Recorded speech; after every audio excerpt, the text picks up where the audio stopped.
आप इसमें हेडिंग डाल लीजिए सर्कुलेटरी सिस्टम या परिसंचरण तंत्र। ठीक है। देखो, सर्कुलेटरी सिस्टम के दो पार्ट हैं जिनको हम लोग स्टडी करेंगे। एक पार्ट है, देखो सर्कुलेशन किस चीज की होती है शरीर में, तो ब्लड की। तो एक तो इसका इंपॉर्टेंट पार्ट है ब्लड, क्योंकि यही शरीर में एक ऑर्गन को दूसरे से जोड़ने का काम करता है। जितने भी न्यूट्रिएंट्स हैं जिसको शरीर की जरूरत होती है, उन सबका वाहक भी ब्लड है। और जितने वेस्ट है उस सबका भी वाहक ब्लड ही है। जब भोजन शरीर में समाप्त हुआ, फाइनली ग्लूकोज का एब्जॉर्प्शन हो गया और उसमें पानी और गैस बचे, तो उन गैस और पानी को भी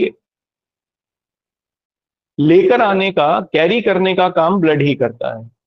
इसलिए पूरे शरीर को जोड़ने का काम करता है ब्लड। इसीलिए इसे एक संयोजी ऊतक कहते हैं, एक टिश्यू है एक्चुअली। लिक्विड फॉर्म में होता है, क्योंकि इसमें कई सारी चीजें शामिल होती हैं। विशेष तौर पर आरबीसी की मात्रा सबसे ज्यादा होती है, इसलिए थोड़ा गाढ़ा होता है। तो एक कनेक्टिंग टिश्यू भी है ब्लड। तो एक तो ब्लड एक इंपॉर्टेंट रोल प्ले करता है, और उस ब्लड को पूरे शरीर में, पूरे शरीर से एब्जॉर्ब करने का और फिर पूरे शरीर में फ्लो करने का काम हार्ट का है। तो एक दूसरा इसमें इंपॉर्टेंट रोल प्ले करता है हार्ट। तो परिसंचरण तंत्र में दो ऑर्गन्स को हम लोग पढ़ेंगे, एक हार्ट और एक दूसरा टिश्यू है जो कि ब्लड है। ठीक है। तो आप सबसे पहला पॉइंट तो यही लिख लीजिए इसमें, परिसंचरण तंत्र क्या होता है, कैसे बनता है, इसके बारे में हम लोग बात कर रहे हैं। तो आप इसमें अब पहला पॉइंट यही लिख लीजिए। अ, मानव शरीर में, मानव शरीर में परिसंचरण तंत्र, मानव शरीर में परिसंचरण तंत्र दो दो अंगों से मिलकर बना है। दो अंगों से मिलकर बना है। In human body, in human body circulatory system formed by, circulatory system formed by two organs. पहला हृदय, हार्ट, और दूसरा ब्लड या रक्त। ठीक है। अब आगे कंटिन्यूएशन में लिखना। देखो, रक्त एक संयोजी ऊतक है, एक टिश्यू है ये actually, not a liquid but it is a tissue, क्योंकि ये कई सारी चीजों से मिलकर बना है। आरबीसी, डब्ल्यूबीसी, आगे पढ़ेंगे इसको। और इंपॉर्टेंट इसमें प्लाज्मा है, तीसरी चीज। इन इन इन तीन चीजों से मुख्य रूप से बना है। इनको अलग अलग भी किया जा सकता है, इसलिए ये एक टिश्यू है। तो आप लिखिए इसमें, सामान्यतः रक्त, सामान्यतः रक्त एक संयोजी ऊतक है, एक संयोजी ऊतक है। Generally, generally blood is a, blood is a connecting tissue. Connecting tissue, संयोजी माने जोड़ने वाला, जो सबको जोड़ता है, अ कनेक्टिंग टिश्यू। ठीक है। करता क्या है ये, तो जितने भी न्यूट्रिएंट्स हैं जिनको शरीर की जरूरत है, उन सबको, उन सबका वाहक है। और जितनी वेस्ट है उस सबका वाहक भी है, उस सबका कैरियर भी देने का काम करता है। तो लिखिए शरीर में, लिखिए, रक्त शरीर में, रक्त शरीर में सभी पोषक पदार्थों,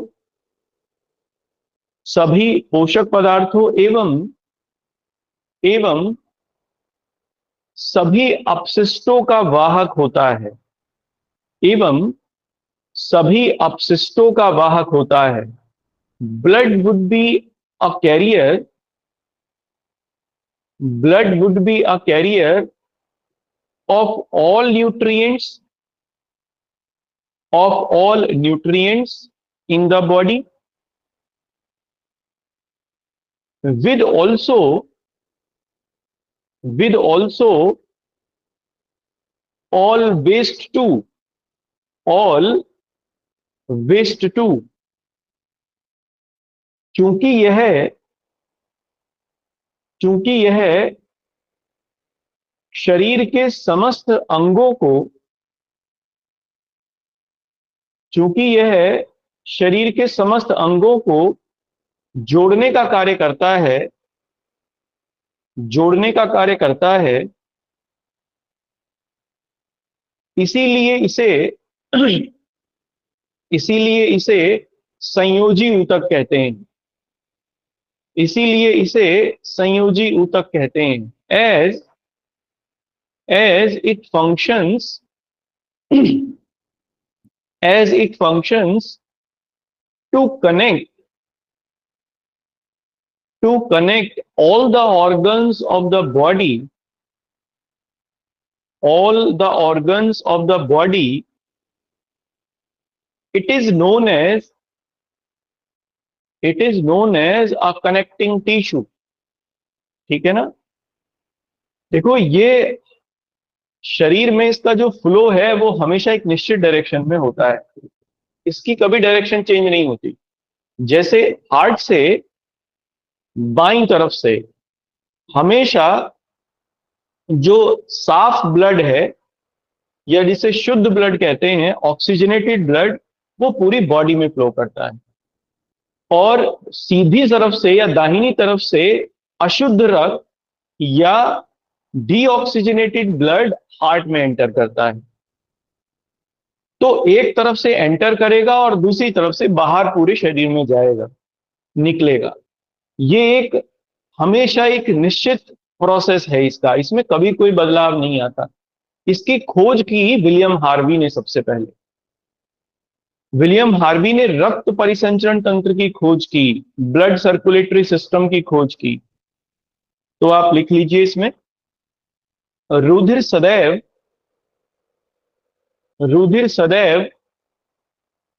शरीर में एक निश्चित दिशा में गति करता है, एक निश्चित दिशा में गति करता है। Blood always flow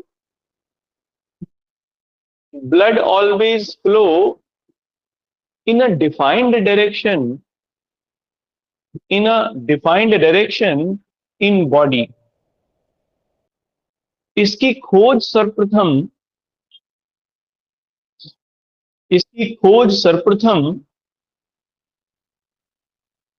William Harvey द्वारा की गई। Blood circulatory system firstly discovered by William Harvey. ठीक है ना। अब इसमें अगले पॉइंट से लिखना, नेक्स्ट पॉइंट से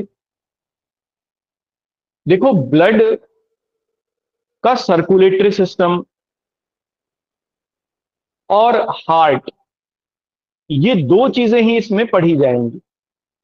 ब्लड सर्कुलेशन करता है 3 चीजों से, यानी ब्लड का फ्लो 3 चीजों में को होकर चलता है ब्लड में, पूरी बॉडी में। एक आर्टरी, अमूमन इसमें जो ऑक्सीजनेटेड ब्लड है वो पूरी बॉडी में चलता है आर्टरी से। दूसरा वेन, जिन्हें हम लोग शिराएं कहते हैं, अमूमन इसमें डीऑक्सीजनेटेड ब्लड फ्लो करता है पूरी बॉडी में। और तीसरा रुधिर केशिकाएं या ब्लड कैपिलरीज होती हैं। ये ब्लड कैपिलरीज आर्टरी और वेन्स को कभी कभी कनेक्ट करने वाली होती हैं। तीसरी चीज ये है, आपको ये कहां दिखेंगी? आपको दिख जाएंगी, देखो मेरे में तो दिख रही हैं, आपके में पता नहीं। बैंगनी रंग की बहुत छोटी सी नलिकाएं होती हैं, बहुत छोटी सी, बैंगनी रंग की आप देखो, जैसे ये एक वेन है, एक बहुत छोटी सी नलिका है, बैंगनी रंग की, बहुत छोटी सी दिखेगी। ये ब्लड कैपिलरीज होती हैं, इनका काम है आर्टरीज और वेन्स को कनेक्ट करने का, कहीं ना कहीं बहुत महीन होती हैं ये। तो ये तीन चीजें हैं। हाँ, ग्रीन कलर की होंगी, और बैंगनी ग्रीन ऐसा ही दिखेगा वो, वैसी ही होती हैं, है ना। तो इसलिए ये, एक तो तीन चीजें तो ये हुई, और एक चौथा हार्ट हुआ, क्योंकि हार्ट का ही काम है इसको पंप करने का बॉडी में, या फिर बॉडी से कलेक्ट करने का। तो कंटिन्यूएशन में लिखना, रक्त परिसंचरण तंत्र में, रक्त परिसंचरण तंत्र में निम्न निम्न अंग शामिल होते हैं, निम्न अंग शामिल होते हैं। इन सर्कुलेटरी सिस्टम या blood circulatory system, in blood circulatory system these organs is being included, these organs is being included। कौन कौन सा, पहले लिखना धमनी, आर्टरी, है ना, इनको आगे पढ़ेंगे ठीक से, आर्टरी। दूसरा लिखना शिराएं, वेन्स, VEINS। और तीसरा लिखना रक्त केशिकाएं, रक्त केशिकाएं, छोटी छोटी कैपिलरीज होती हैं, रक्त केशिकाएं, ब्लड कैपिलरीज, ठीक है। और चौथा हार्ट या हृदय,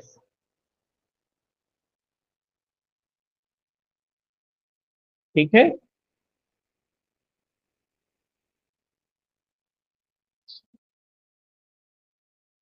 चलिए, यहां तक क्लियर है सबको?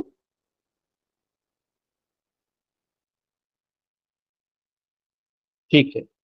अब इसमें हेडिंग डालना आप हृदय या हार्ट, ठीक है। देखो, ये बंद मुट्ठी के आकार का होता है ऐसे ब्लड। अब मैं इसका चित्र नहीं बना पाऊंगा, या जो लोग, आप जिस चित्र से आप वाकिफ हो, वो ब्लड का, हार्ट का चित्र नहीं होता एक्चुअली, उसका वो चित्र नहीं होता। आप, अब ग्रुप में मैंने मैसेज डाला है, उसका फोटो खींच के आप उसको वहां से देख सकते हो। अमूमन ये मुट्ठी के आकार का होता है। इसका ये हिस्सा लेफ्ट होता है, और ये वाला हिस्सा इसका राइट वाला हिस्सा है, ठीक है।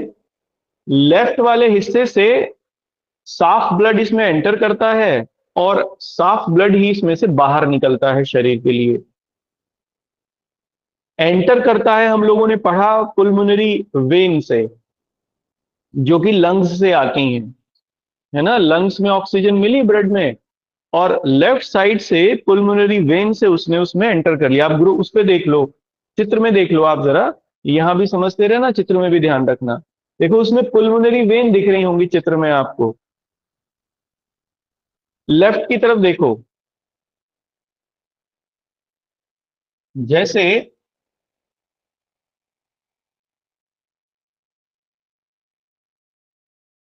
मान लो ये इस टाइप का है,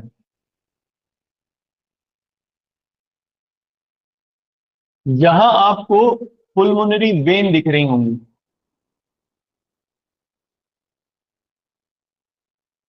दिख गई? बनाने की कोशिश की है ऐसे ही मैंने, बाकी यस कुछ है, सर। ठीक है। अब यहां से इसने, अब देखो ये जो हार्ट है ना, अगर मैं इसे मोटे तौर पर डिवाइड कर दूं, हालांकि ऐसा डिवीजन होता नहीं है, तो इसके ये चार पार्ट होते हैं। लेफ्ट वाला ये होता है, लेफ्ट आर्ट्रियम कहते हैं इसे। देखो इसमें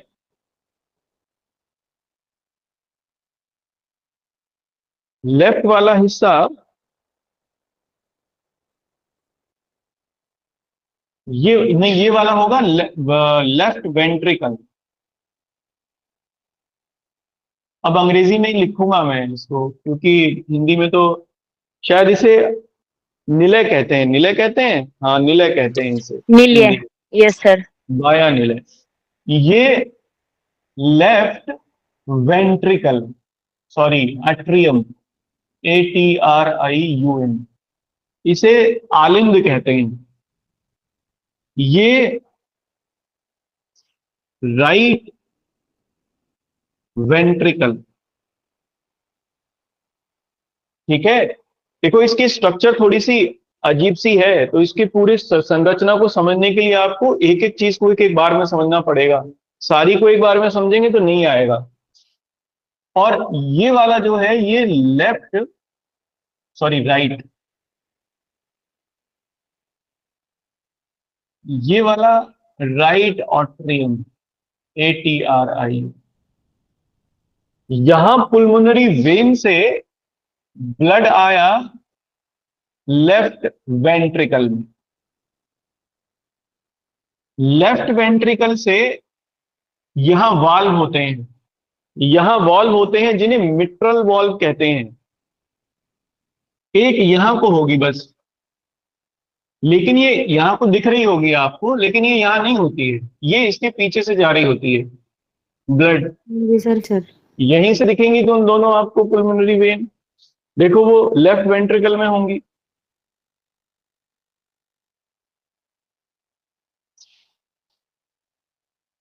लेफ्ट वेंट्रिकल में लेफ्ट आर्ट्रियम में होंगी। हाँ लेफ्ट आर्ट्रियम में होंगी। देखो लेफ्ट में ही है। अरे बाकी यहां से ऑक्सीजनेटेड ब्लड ने एंटर किया, इसके बाद यहां पर वॉल्व होते हैं, इस जगह पर वॉल्व है, ये दो जोड़े वॉल्व होते हैं इस तरीके से। इन वॉल्व का काम है कि ब्लड वापस न बैक फ्लो कर दे, इसलिए लेफ्ट वेंट्रिकल से ब्लड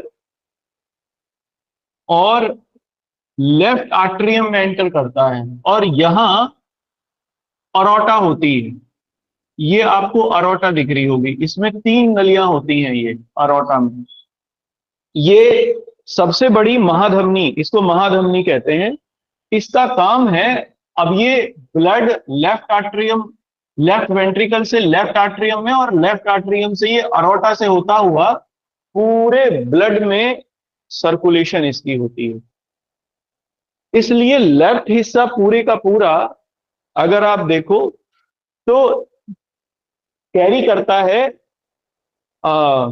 हार्ट का शुद्ध रक्त को, ऑक्सीजनेटेड। अब इसमें लेफ्ट को देखना, राइट को देखना, सॉरी, राइट में यहां आपको पुल्मोनरी आर्टरी मिलेगी। एक minute, superior vena cava, vena cava मिलेंगी। एक तो ऊपर से आती हुई दिखेगी आपको, इसको सुपीरियर वेना कावा कहते हैं। एक नीचे से आती हुई मिलेगी आपको, इसको इंफीरियर वेना कावा कहते हैं। इंफीरियर वेना कावा और ये सुपीरियर वेना कावा। इनका बेसिक काम है शरीर से अशुद्ध रक्त को लेकर आना। इनमें डीऑक्सीजनेटेड ब्लड चलता है दोनों में। ये राइट अट्रियम और लेफ्ट वेंट्रिकल को अशुद्ध रक्त सप्लाई करते हैं, डीऑक्सीजनेटेड ब्लड सप्लाई करते हैं। आप देखो इसमें, यहां से अब ये इन दोनों से ब्लड राइट लंग्स के, सॉरी, हार्ट के राइट हिस्से में आया, और राइट हिस्से से फिर ये पुल्मोनरी आर्टरी से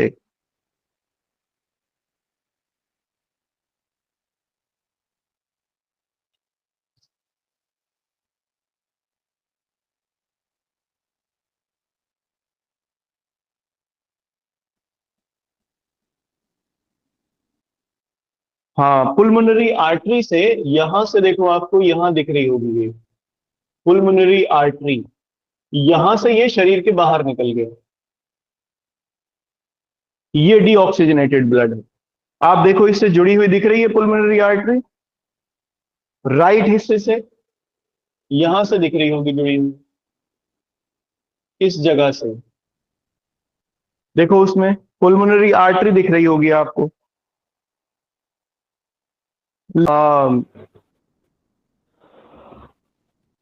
राइट वेंट्रिकल में देखो, राइट वेंट्रिकल में और यहां पर वाल्व होते हैं दो, इनको हम लोग ट्राइकस्पिड वाल्व कहते हैं दोनों को।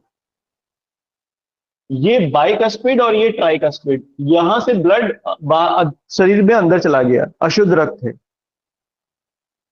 तो मोटे तौर पर अभी केवल इतना समझो कि हार्ट के चार पार्ट, चार में से दो में जो कि लेफ्ट वाले हैं, इनमें दो में ऑक्सीजनेटेड ब्लड मूव करता है, और दो जो कि राइट वाले हैं इनमें डीऑक्सीजनेटेड ब्लड फ्लो करता है। अभी इसको इतना ही हम लोग समझेंगे, फिर इसमें आगे देखेंगे, वेना कावा वगैरह को आगे देखते हैं अभी। तो फिलहाल आप इसमें लिखो हृदय के बारे में, हार्ट के बारे में। यह यह बंद मुट्ठी, यह बंद मुट्ठी के आकार का होता है, बंद मुट्ठी के आकार का होता है। इट वुड बी लाइक, मुट्ठी को क्या कहते हैं अंग्रेजी में? Close hand, fist fist like fist, fist ही लिख लीजिए, फिस्ट।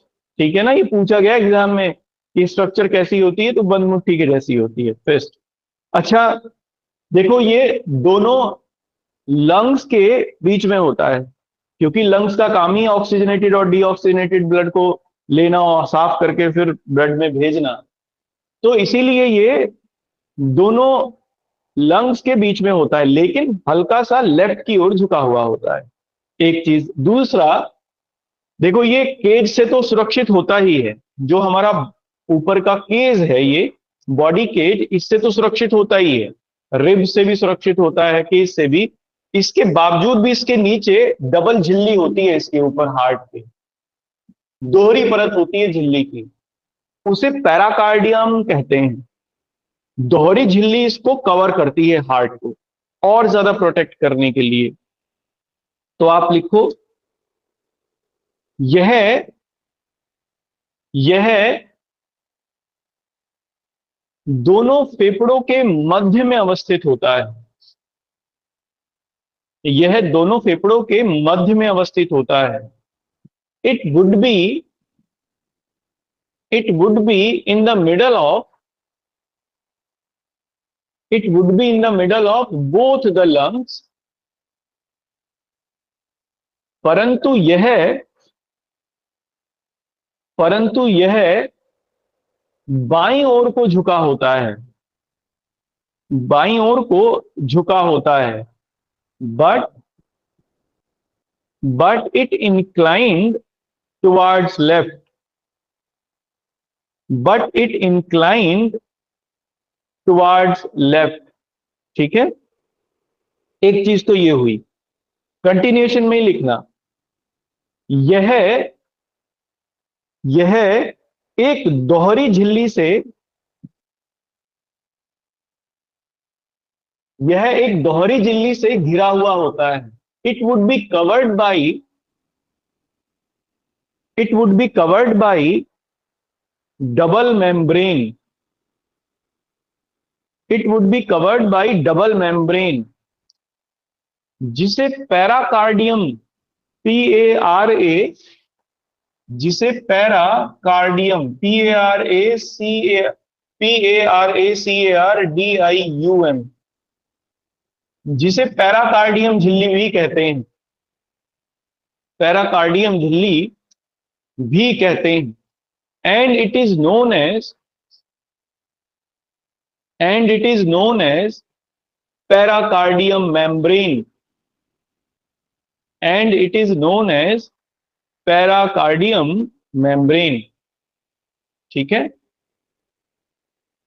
नेक्स्ट लिखना कंटिन्यूएशन में। हृदय में चार कक्ष पाए जाते हैं, हृदय में चार कक्ष पाए जाते हैं। There would be four compartment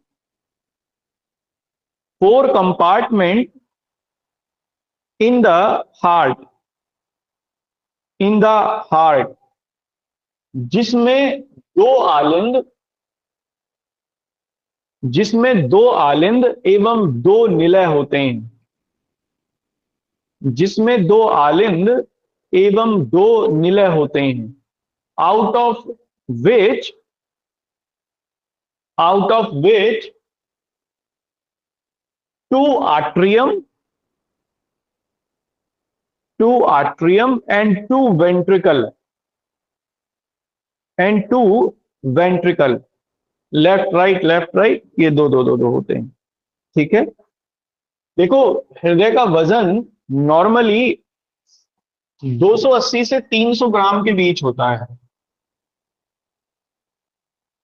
ठीक है, कुछ लोगों में ये 280, कुछ लोगों में ये 300 ग्राम का होता है।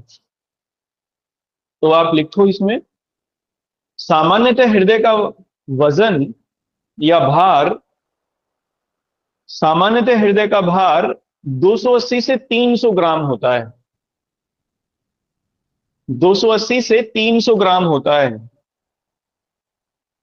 तथा यह तथा यह एक वयस्क मनुष्य में तथा यह एक वयस्क मनुष्य में 70 से 80 बार प्रति मिनट 70 से 80 बार प्रति मिनट धड़कता है। And it murmured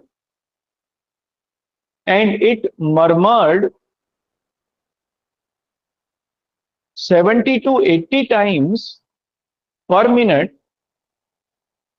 70 to 80 times per minute in an adult.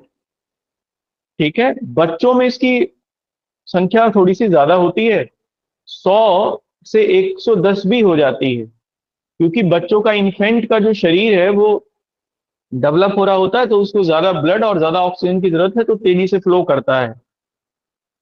तो आप इसमें लिख लो नोट में, शिशुओं में शिशुओं में इसकी दर शिशुओं में इसकी दर 100 से 110 प्रति मिनट होती है। 100 से 110 प्रति मिनट होती है। And it's rate of murmuring in infants would be 100 to 110 times 100 and 110 times। ठीक है, देखो एक नॉर्मल व्यक्ति में ये पर मिनट 5 लीटर ब्लड पंप करता है शरीर में। कितना बड़ा काम है। और देखो ये कभी रुकता नहीं है, अगर ये रुक गया तो मामला गड़बड़ हो जाएगा। ये इसी को हार्ट अटैक कह देते हैं जब ये रुक जाए तो। 300 ग्राम होता है, 300 ग्राम्स, 280 से 300 ग्राम के बीच में होता है।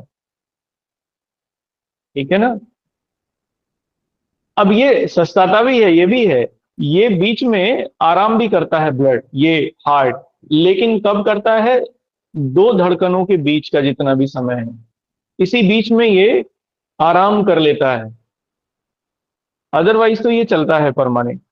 ठीक है, हाँ मेघा जी बताइए। सर प्रेशर कैसे आएगा, शरीर में जो वेन्स हैं और जो आर्टरीज हैं वो कई किलोमीटर लंबी होती हैं।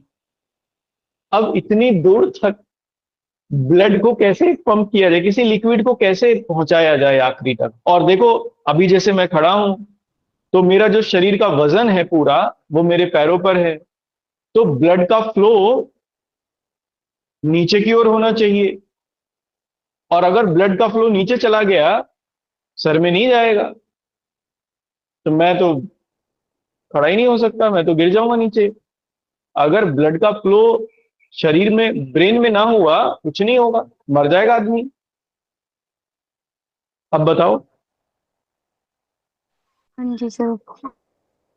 इसलिए ब्लड को पूरे बॉडी में इक्वली सर्कुलेट करने के लिए उसको पंप करना जरूरी है। और देखो बड़ी इंपॉर्टेंट बात है, ईश्वर की कैसी संरचना है।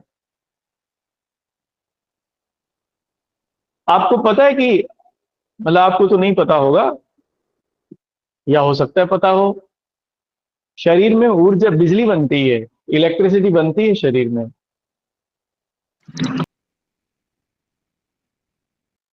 किस जगह बनती है बिजली? पावर हाउस नहीं मालूम। में, हार्ट में ही बिजली बनती है। इसमें नोड्स होता है, जिसे सीओएट्रिनल नोड कहते हैं, ऐसे नोड। ये ऐसे नोड इलेक्ट्रिसिटी बनाता है, इस इलेक्ट्रिसिटी से ही हार्ट ऊर्जा लेता है और उसी से चलता भी है वो। कुछ लोगों में आपने देखा होगा कि पेस मेकर डालना पड़ता है। जब ऐसे नोड बिजली बनानी कम कर देता है तो धड़कनें नहीं आती, हार्ट कम काम करना शुरू कर देता है, धड़कना, उसकी जो स्पीड है धड़कने की वो कम हो जाती है, ब्लड की पंपिंग कम हो जाती है। और पंपिंग कम है तो काम गड़बड़ होगा। इसे डॉक्टर क्या करते हैं, एक इलेक्ट्रॉनिक डिवाइस लगा देते हैं हार्ट में, जिसे हम लोग पेस मेकर कहते हैं। बैटरी होती है उसमें, इलेक्ट्रॉनिक डिवाइस है। तो वो क्या करता है, वो आर्टिफिशियल इलेक्ट्रिसिटी देता है हार्ट को, जिससे हार्ट फिर से ठीक तरीके से पंप करना शुरू कर देता है। इसी को हम लोग पेस मेकर कहते हैं। तो बिजली बनने का काम भी है देखो यहाँ पर। और ना कुछ उसके लिए किसी पानी की जरूरत है, ना किसी चीज की। वो एक नोड है, जस्ट एक तंतु है, जिसे सीओ नेट्रियल, शायद सीओएट्रियल कहते हैं, सीओएट्रियल नोड कहते हैं, सिनोएट्रियल, सीओ नहीं, सिनोएट्रियल नोड कहते हैं, SINO, एट्रियल नोड। ठीक है, हार्ट में ही होता है। तो आप अगला पॉइंट लिखिए इसमें फिलहाल तो, हृदय प्रति मिनट, हृदय प्रति मिनट 5 लीटर, 5 लीटर रक्त को, 5 लीटर रक्त को पंप करता है, 5 लीटर ब्लड को पंप करता है। Heart every minute, heart every minute pumps 5 litre blood. ठीक है। अब इसकी जो, हार्ट की जो दीवारें हैं, हार्ट की दीवारों पर ब्लड का जो दाब है, प्रेशर है, वो 120 और 80 mmG होता है। देखो, दाब को कैसे मापते हैं, प्रेशर को mmG से मापते हैं ना, HG से मापते हैं ना उसको, पारे के दाब से मापते हैं। तो ये mmHg होता है, इसीलिए मिलीमीटर पर पर ग्राम, या पर HG, जो भी। HG का मतलब है यहां पर पारा, यानी पारे के से मापन होता है इसका, और ये होता है 120 और 80। इसमें देखो सिस्टोलिक, जब कोई चीज, सिस्टोलिक माने प्रकुंचन, हिंदी में सिस्टोलिक का मतलब है जब कोई चीज दबी। जब हार्ट दबेगा तो फिर वो ब्लड को तेजी से पंप करेगा आगे की ओर। जब दबता है, वो संकुचित होता है, तब वो पंप करता है, अपने में से ब्लड को बाहर फेंकता है। तो जब पंप करेगा तो प्रेशर से करेगा। इसका मतलब 120 तो होगा सिस्टोलिक, SYSTOLIC, सिस्टोलिक प्रेशर।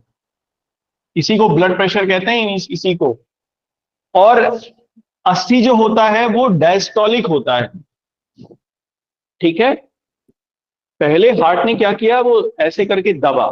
जब वो दबेगा तो जो उसमें ब्लड है उसको वो बाहर की ओर फेंक देगा, प्रेशर से फेंकेगा तो ज्यादा होगा। फिर उसके बाद वो खुलेगा, तो फिर वो अपने अंदर ब्लड को भरेगा।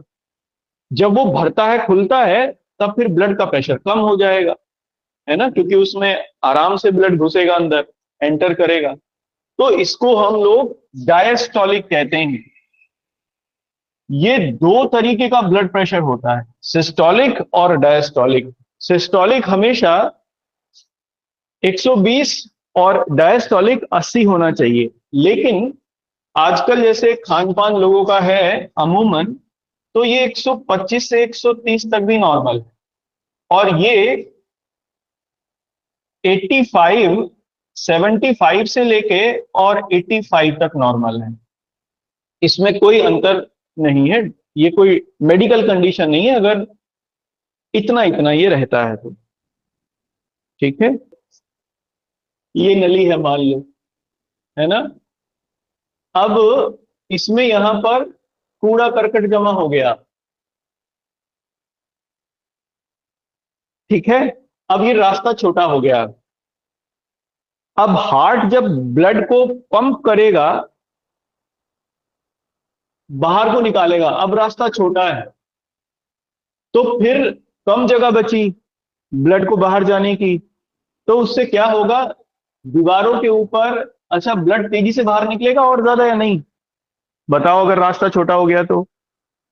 इसको ऐसा समझो, पानी की टोंटी है, पहले वो ठीक ठाक थी, बाद में उसमें कैल्शियम जम गया पानी की टोंटी में, या कुछ रुकावट आ गई, तो पानी तेजी से निकलेगा नहीं बाहर।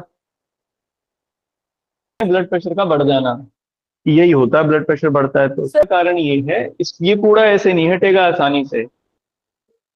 देखो जनरली ये कूड़ा होता क्या है, ये कूड़ा होता है एक तरीके का, तो कैल्शियम होता है ये,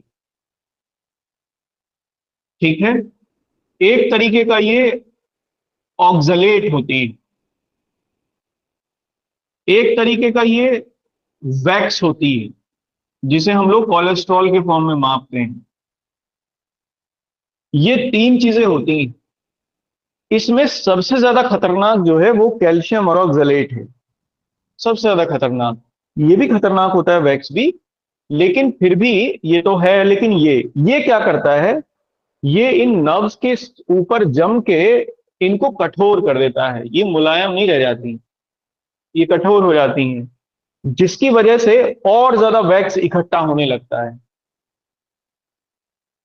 कोलेस्ट्रॉल जो ब्लड में मिला हुआ होता है, आप हम जो भी खाते हैं ब्लड में मिलेगा ही। अगर हमने ज्यादा चिकनाई खाई है और उसकी जरूरत कम है, तो वो ब्लड में ही फ्लो करती है। ब्लड में फ्लो करके, क्योंकि वो भारी होती है, तो इसकी दीवारों पर जमने लगती है, ठीक है। तो इसके जमने से ये दीवारें छोटी हो जाती हैं, कठोर हो जाती हैं।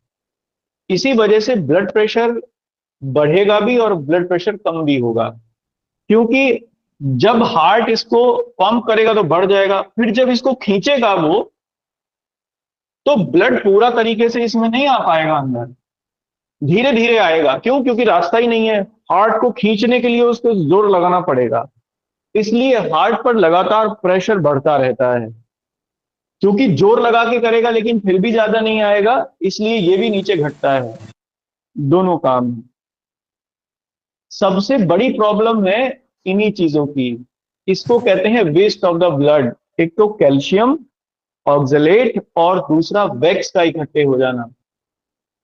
सबसे ज्यादा कहां इकट्ठी होती है ये? एक तो आर्टरीज में इकट्ठी होती है। क्यों? क्योंकि आर्टरीज में ज्यादा ब्लड फ्लो करता है। तो ये जो तीनों बता रहा हूं ना मैं, अरोटा, ये तीनों चौक होने लगती हैं, अरोटा में जमने लगता है ये, क्योंकि इसी में ही साफ ब्लड निकलता है। इन्हीं तीनों को खोलते हैं फिर डॉक्टर। इसमें जहां पे मान लो यहां पे इसमें इकट्ठा हो गया वैक्स, अब रास्ता बंद हो गया, अब ब्लड नहीं जा रहा है ना, बाहर को नहीं निकल रहा, या फिर ये भी जाम होने लगती, वेना कावा भी, इनमें भी रुकेगा। तो डॉक्टर क्या करते हैं, फिर स्टेंटिंग करते हैं, इसमें एक छोटा सा स्टेंट डाल देते हैं, जगह बना देते हैं। क्योंकि जगह केवल वैक्स में ही बनाई जा सकती है, कैल्शियम नहीं हटता आसानी से, ठीक है। इसके लिए सबसे अच्छा काम ये है, हाँ जी, सब वुमन महिलाओं में ही ज्यादा देखने को आपको ये सुनने को मिलेगा, पुरुषों में ये कम मिलता है। बताऊंगा इसका भी क्या रीजन है। ये टफ हो जाना, हार्ड हो जाना, सॉफ्ट न रह पाना, ये उसी वजह से होता है। अच्छा, दूसरी चीज, तो फिर इसमें स्टेंटिंग कर देते हैं, स्टेंट डाल देते हैं, जगह बन जाती है, ब्लड इसमें फ्लो करता है। जब ये रुक जाता है ब्लड आना या ब्लड का जाना, यही हार्ट अटैक होता है। इसी को हम लोग हार्ट अटैक कहते हैं। बिल्कुल स्मोकिंग से भी होता है। स्मोकिंग से क्या होगा? स्मोकिंग से देखो, ब्लड में निकोटीन की मात्रा बढ़ती रहती है। पहले तो वो करेगा चौक, स्मोकिंग सबसे पहले चौक करती है लंग्स को, स्मोकिंग हो या पॉल्यूशन हो, तो सबसे पहले तो लंग्स चौक होंगे। उसके बाद ये जो वेना कावा है, ये चौक होने लगती है, वेना कावा चौक हो जाती हैं, और ये चौक होंगी तो फिर मामला खराब होगा। इससे भी हार्ट को परेशानी होती है। कुछ लोग कहते हैं, आपने कुछ लोगों का सुना होगा कि दिल में छेद है। तो छेद नहीं होता कुछ भी, दिल में कैसे छेद हो जाएगा, ये कोई बात है? लेकिन वो होता क्या है, ये जो वाल्व है, बाइकस्पिड और ये ट्राइकस्पिड जो वाल्व है, ये काम करना बंद कर देते हैं, ये चौक हो जाते हैं, ये बंद हो जाते हैं। क्योंकि इनका काम है ब्लड को ओवरफ्लो होने से रोकना, बैक फ्लो होने से रोकना। तो यहां भी होते हैं और ये यहां आते हुए होते हैं। ये इंफीरियर वेना कावा और सुपीरियर वेना कावा और इंफीरियर वेना कावा दोनों के बीच में वाल्व होते हैं। ये वाल्व ब्लड का बैक फ्लो रोकते हैं। अब ये चौक हो गए, ये ट्राइकस्पिड और ये डाइकस्पिड, इनमें से कोई भी चौक होगा तो लोग कहेंगे या डॉक्टर कहते हैं कि इसके दिल में छेद हो गया। इनको रिप्लेस करते हैं, फिर वो वाल्व भी बदल दिए जाते हैं। ठीक है। इसे रोकने का सबसे सही तरीका क्या है? तो सबसे सही तरीका यह है, अपने खान पान पर ध्यान देना, हेल्दी खाना, हेल्दी जीवनचर्या। देखो, ये शरीर ना बहुत ही, सच में कहूं तो ये एक टेम्पल है। अगर आप इसकी, और ये एक टेम्पल है, इसके अंदर एक ईश्वर रहता है जो आपकी आत्मा है। अब ये टेम्पल जितना शुद्ध होगा ना, आपकी आत्मा भी उतनी शुद्ध होगी, वो ईश्वर भी उतना ही अच्छा होगा, अच्छी अवस्था में रहेगा। नहीं तो वो भी बेचारा दूषित ही रहेगा। मान लो टेम्पल में गंदगी कूड़ा करकट भरा हुआ है, तो आप जाना चाहोगे वहां? बिल्कुल नहीं जाना चाहोगे। और क्या वहां ईश्वर रहेगा? तो बिल्कुल नहीं रहेगा। ये वैसे ही है। और इसको सही रखना आपकी जिम्मेदारी है, प्राइमरी जिम्मेदारी, आपके अलावा इसे कोई नहीं रख सकता। इसलिए सबसे पहला है खान पान पर ध्यान देना, सबसे पहला। और दूसरा, अ, जो लोग कम शारीरिक श्रम करते हैं, उनको शारीरिक श्रम अपना बढ़ाना चाहिए शुरुआत से। और इसमें कोई एक साथ बदलाव नहीं आएगा। कोई सोचे कि मैं एक साल में इसमें चेंजेस ले आऊं, 2 साल में ले आऊं ना। देखो, ये खराब हुआ है बहुत लंबे समय में। कभी भी कोई सिम्टम किसी भी बीमारी का एक साथ नहीं आता, बुखार को छोड़कर। ये एक लंबे समय की प्रक्रिया से खराब होता है, इसलिए ये ठीक भी एक लंबे समय में ही होगा। कोई ये सोचे कि नहीं मैं तो एक साल में ही इसे ठीक करना, ना ना। और होगा भी सिस्टमैटिकली। जितनी ज्यादा एज बढ़ती चली जाएगी, उतना ही मुश्किल से चीजें ठीक होती होंगी। क्योंकि ऑर्गन्स अब अपनी एज को मेच्योरिटी की तरफ चले गए हैं। अब वो अपने आप को फिर से रीजनरेट नहीं कर सकते, रिजुवनेट नहीं कर सकते आसानी से, मुश्किल से होती है। तो फिर धीरे धीरे धीरे धीरे कोशिश करते रहिए, होगा ठीक। तो एक तो यही कि वैक्स नहीं आना चाहिए। महिलाओं में क्यों होता है? अमूमन महिलाओं में इसकी समस्या इसलिए ज्यादा होती है। देखो, एक तो ये कि महिलाओं का बॉडी स्ट्रक्चर पुरुषों से अलग होता है, बिल्कुल। महिलाओं में हार्मोन्स का लेवल पुरुषों से ज्यादा होता है, ऑर्गन्स भी उनके पुरुषों से ज्यादा काम कर रहे होते हैं। इवन उनका दिमाग पुरुषों के दिमाग से 20 से 25% ज्यादा काम करता है। ये रेस्ट में नहीं रह पाता महिलाओं का, और इसलिए वो उनको ज्यादा ऊर्जा की आवश्यकता होती है। लेकिन उनका न्यूट्रिएशन का लेवल उतना ही कम होता है, क्योंकि हमारे यहाँ पर यही है, पहले पुरुष खाएगा बाद में महिलाएं खाएंगी। जबकि पहले महिलाओं को खाना चाहिए बाद में पुरुष को खाना चाहिए, क्योंकि उसकी न्यूट्रिशन वैल्यू ज्यादा है। न्यूट्रिशन जरूरतें उसकी ज्यादा है, एक चीज। तो महिलाएं, एक तो खान पान पर उनका ध्यान नहीं होता, बाद में होता है। दूसरी चीज ये है, 35 तक और अमूमन 40 तक हार्मोन्स उनके बहुत ज्यादा पावरफुल रहते हैं, जिसकी वजह से कैल्शियम बॉडी में, अच्छा वो बाहर भी नहीं निकलती हैं, कैल्शियम इंटेक भी कम होता है उनका, जिसकी वजह से शरीर अपने आप ऑटोमेटिक कैल्शियम बनाने की कोशिश करता है। शरीर में बना हुआ कैल्शियम अब ब्लड में मिला हुआ है, वो या तो बाहर निकल जाएगा, या फिर बाहर निकल जाएगा तो महिलाओं में क्या दिक्कत होती है, ज्यादातर उनको पेन होने लगता है उठने में, बैठने में, हड्डियों में। जैसे आपको बहुत ज्यादा दिक्कत साइटिका पेन की, डिस्क स्लिप की महिलाओं में मिलेगी, हड्डियों से संबंधित पेन महिलाओं में मिलेंगे, सेंसेशन की प्रॉब्लम महिलाओं में मिलेगी कि हाथ सुन्न हो गए, पैर सुन्न हो गए, है ना, ये परेशानियां। तो एक तो ये परेशानियां देखने को मिलेंगी अगर कैल्शियम बॉडी से निकल रहा है तो लगातार। दूसरा, अगर कैल्शियम रुक रहा है तो फिर वो एब्जॉर्ब नहीं हो रहा बॉडी में, और उसकी वजह से वो दीवारों पे इकट्ठा होगा। और फाइनली प्रॉब्लम ये होगी कि ब्लड प्रेशर और हार्ट की प्रॉब्लम बढ़ेगी। इसके लिए सबसे बढ़िया ये है कि खान पान अपना बिल्कुल सही रखना चाहिए, और exercise mild, moderate to mild, mild to moderate exercise जरूर करनी चाहिए, चाहे जो भी हो, जितना भी समय हो। और उन्हीं चीजों को खाना चाहिए जो चीजें सही हैं, तभी ठीक होगा ये, धीरे धीरे ठीक हो जाएगा ना। घी खाना कभी खराब नहीं होता। और जो लोग ये कहते हैं ना घी खाना खराब होता है, मैं कहता हूँ बेवकूफ है।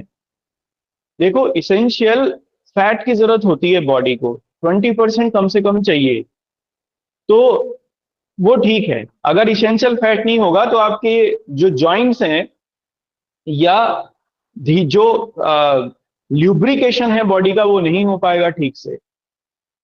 फैट, घी तो खाना चाहिए, लेकिन घी के अलावा कुछ नहीं खाना चाहिए। जैसे वो जो, ये जो तेल होता है ना, और जो बाजार से ये जो भी आप खाते हो, बाजार की चीजों में जो तला भुना है, ये बिल्कुल नहीं खाना चाहिए, क्योंकि ये अनहेल्दी फैट है। ये एलडीएल के लेवल को बढ़ा देता है शरीर में। एलडीएल बढ़ेगा तो ये चौक होगी, घी से कभी नहीं होती।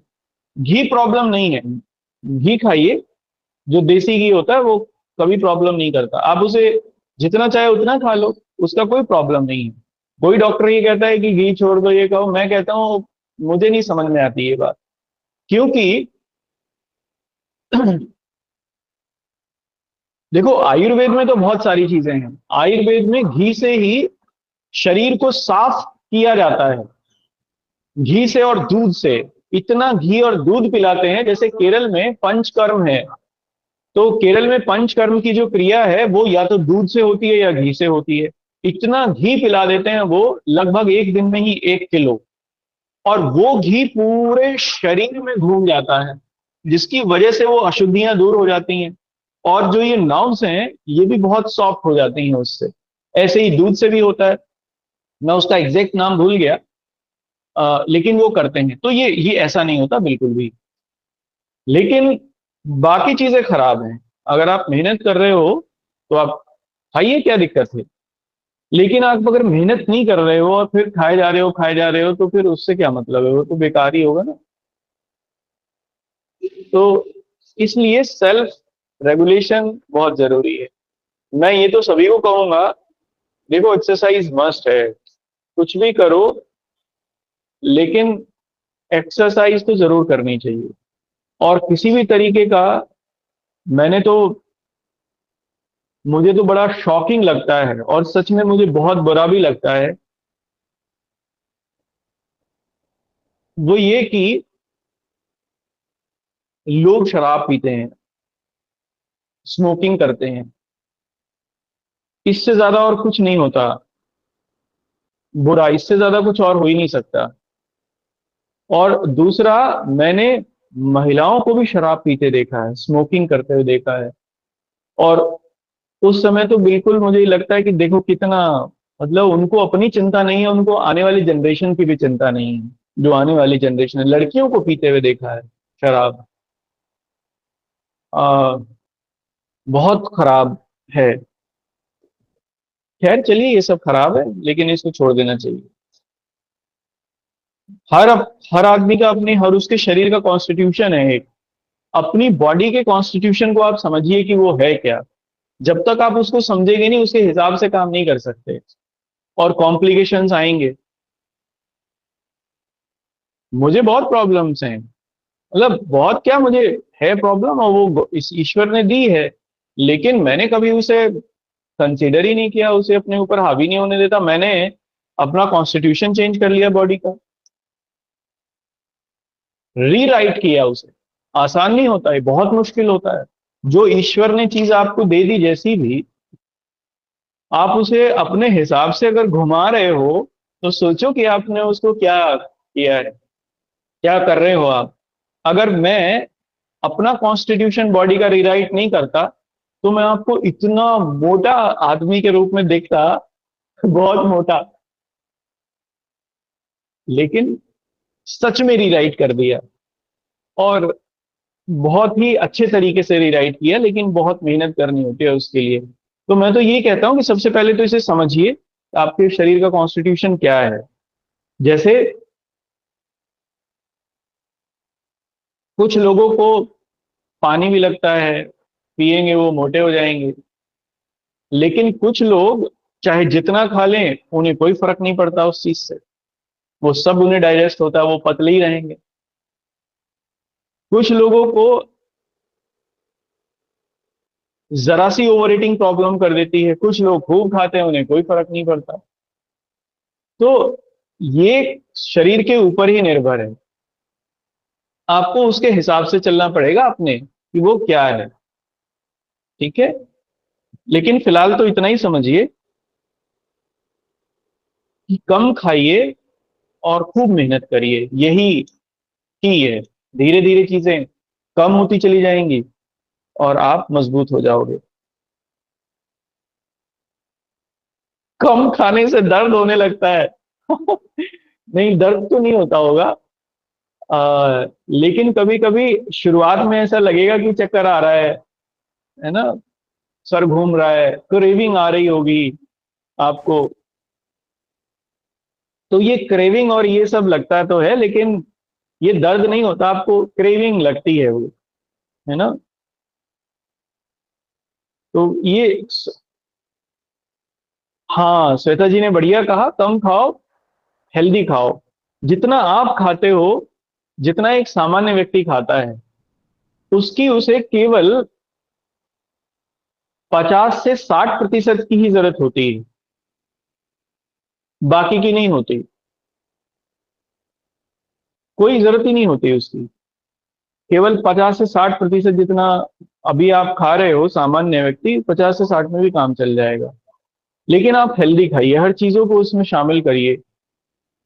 मेन चीज यही है, खाना मेन चीज है, खाने का तरीका मेन चीज है, खाने का समय मेन चीज है। इन तीन चीजों को आप शामिल करिए। एक, खाना।